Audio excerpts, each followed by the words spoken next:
Sizlarga hamma ko'pchilikni taklifiga binoan ochkini video syomkasini kачествосini ko'rsating deyishdi. Shanxay markaziy binolar arxitekturasini meni ko'zlarim bilan ko'ryapsizlar hozir. Juda ham chiroyli binolar mana.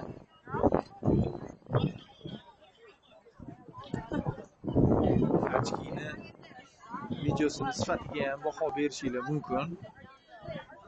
Lekin baribir o'sha gap, bu ochki.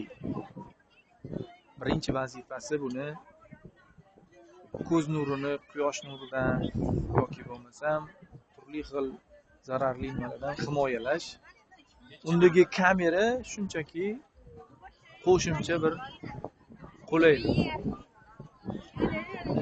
Shunaqa bo'lsa ham ko'pchilik menga so'rashdi, ochkini sifatini ko'rsating deb.